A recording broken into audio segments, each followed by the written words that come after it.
practicing the heart of gratitude. Napakalaking bagay po ito to have a grateful heart. Kasi kung tayo po ay grateful in everything sa buhay natin, even the smallest thing, kahit na meron tayong mga pinagdadaan ng struggles, mas na-overcome nun, mas nagpi-prevail yun yung gratitude natin sa mga bagay na binibigay ni Lord or yung mga blessings niya, mga answered prayers niya sa atin.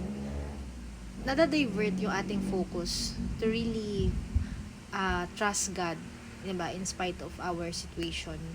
Kasi nagutututo tayo magpasalamat dun sa mga bagay na pinagkakaloob niya sa atin, diba?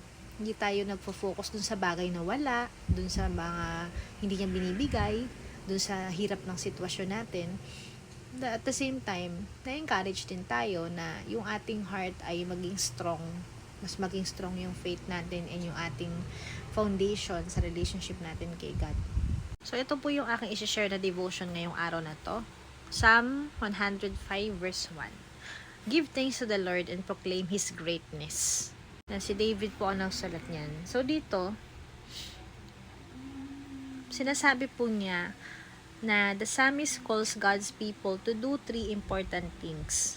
Una, yung give thanks to the Lord, acknowledging God's goodness and faithfulness. Diba? Yung sinabi ko nga po kanina na matuto tayo magpasalamat sa lahat ng bagay na pinagkakaloob po sa atin ng Panginoon. Yan. Tapos yung next is, yung proclaim is to really parang ipahayag mo yung kabutihan ng Diyos, 'di ba? Proclaim His greatness. Ipahayag daw natin yung yung kabutihan ng Diyos sa atin na sa buhay natin, sa lahat ng ginawa ni Lord. Yan, tas actually yung version na kompleto, "Oh, give thanks unto the Lord, call upon His name, make known His deeds among the people." So yun nga yung proclaim. So seeking Him in prayer, worship, and dependence. Tapos make known His deeds among the people, yun nga yung proclaiming His greatness. Sinishare natin what God has done in our lives. Sinasabi po ng verse na to that our relationship with the Lord shouldn't be private. We are called to be a witness, ambassadors, or as testifiers, to testify and declare the works of God in our lives so that others may know Him. Ano ba ang reason? Bakit nandito pa tayo? Nung naligtas tayo, 'di ba? Hindi naman tayo agad kinuha ni Lord. Nandito pa tayo sa world kasi may purpose pa tayo. Ang mission natin is ito ang ating mission field, ang mga tao sa paligid natin. We are really summoned by Jesus. 'Di ba yung Great Commission, alam naman natin, is to go and make disciples, to share to everyone the good news about the gospel of Christ. So yun talaga yung purpose. Syempre, when you experience kapag nakaranas ka ng napakaganda sa buhay mo, when you experience really wonderful or amazing thing na nangyari sa buhay mo, hindi mo, 'di ba, you are excited to share, to 'di ba, ibabahagi mo 'yun sa mga mahal mo sa buhay, sa mga kaibigan mo. So, it's worth sharing. Syempre, yung naranasan mong maganda na 'yun, and you also want them to experience that. Kunyari, may nakakain ako dito. Ang sarap ng food nila, i-try mo. Hindi ba parang ganun? Ito ang ganda ng dito, bumili ako ng damit dito ka bumili, ganyan. So, parang ganun, naranasan mo yung goodness, faithfulness, and grace ni Lord sa buhay mo. Hindi ka mapipigilan dun sa sa fire ng heart mo na i-share siya. 'Di ba? So, ito nga po yung ginagawa ko sa platform ko dito sa social media. Ang aim ko is to really share po about the Lord, not to highlight, not to exalt myself, but to glorify God. Na parang I'm humbling myself na I'm still a sinner. Actually, marami pa rin po akong flaws and lapses as a person. I admit that to the Lord, and I talaga and everyday surrender talaga, yield talaga sa grace, sa transforming power ni Lord na I cannot make it on my own. I cannot please Him in everything talaga kasi bumabagsak pa rin, nagkakasala. So, ganun lang siya. Kumbaga, I'm not worthy to share talaga. Pero, ang sinishare ko naman talaga dito is kung gaano kabuti ang Panginoon. Kung ano yung ginagawa niya sa buhay namin, sa buhay ng bawat isa sa atin. So, kumbaga, Jesus is worth sharing kasi marami pa pong hindi nakakakilala sa Panginoon na ang laki ng mamimiss out nila if they they weren't given the chance to know the Lord and to have Jesus in their lives. Yan. So, ano po yung application? Ano yung nire-remind sa atin ng itong passage na to? Always start our day with gratitude to God. Yan.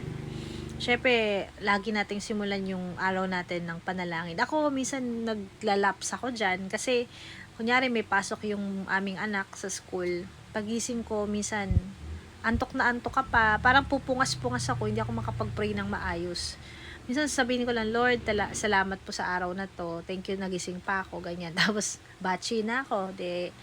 Asikaso na.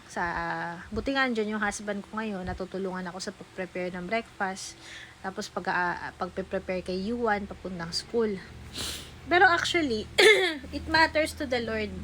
Hindi naman hinihingi ni Lord na maging perfect yung mahabang prayer, sobrang ganda, at Pero, at least kahit paano, sa pagmulat ng mata mo, siya agad yung in-acknowledge mo. Hindi yung hawak ka agad ng phone. Guilty naman tayong lahat dyan eh. Kasi we are not perfect. Alam naman ni Lord yun. That's why we really need His grace every day. Kasi we are all sinners. We are all imperfect. Pray and depend on God. Not only when I have problems, but in all situations. Yan, tama yan.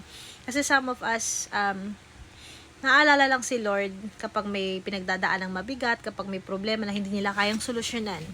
Pero kapag haya-haya ang buhay, kapag masaya, kapag walang pinagdadaanan, kapag nakukuha lahat ng gusto, ay etsyapwera si Lord.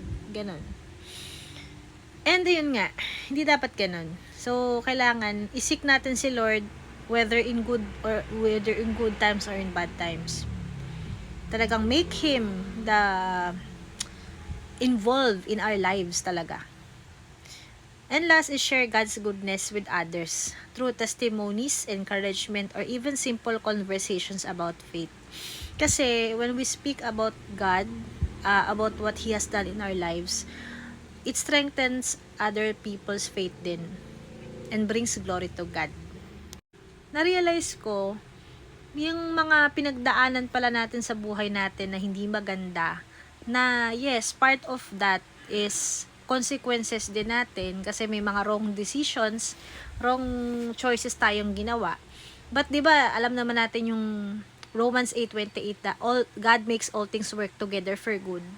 So hindi siya gina-justify na yung pagkakasala ko pala pwedeng gawin na for good ni God. Totoo naman, pero still we will harbor or we will reap what we sow. 'Di ba, kung ano yung mga ginawa nating choices, whether good or bad. Pero yes, it's true that God is a redeemer. God is a restorer and healer. Like ako, perfect example lang yan. Na-realize ko kaya pala pinagdaanan ko yon before na naging single mom ako, naging disobedient ako, para yung mga nadi-disciple ko, nasi-share ko sa kanila, wag na wag niyong gagayahin yung ginawa ko noon. Kasi napakasakit ng palo ni Lord, napakabigat ng consequences ko. 'Di ba? Kasi kung walang dumanas noon ganon, sino ang magiging patotoo kung gaano kasakit ang consequences kapag ikaw ay sumuway sa Panginoon, 'di ba? So minsan kailangan mo pagdaanan 'yun para may ma-share ka sa kanila and how you have overcome, and mapoprove mo kung gaano ka faithful si Lord and gracious sa buhay natin. Kasi nandiyan ka ngayon eh. You're standing in front of them and proclaiming God na na-overcome mo. Ibig sabihin, napakabuti ni Lord kasi tinulungan ka ni Lord na ma-overcome yun at sinamahan ka ng Panginoon. So, testimony nga, 'di ba? And in the end, it brings glory to God.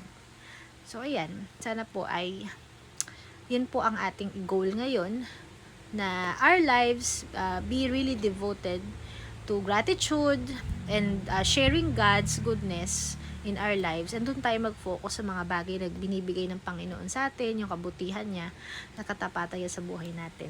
So, thank you po. Bye-bye.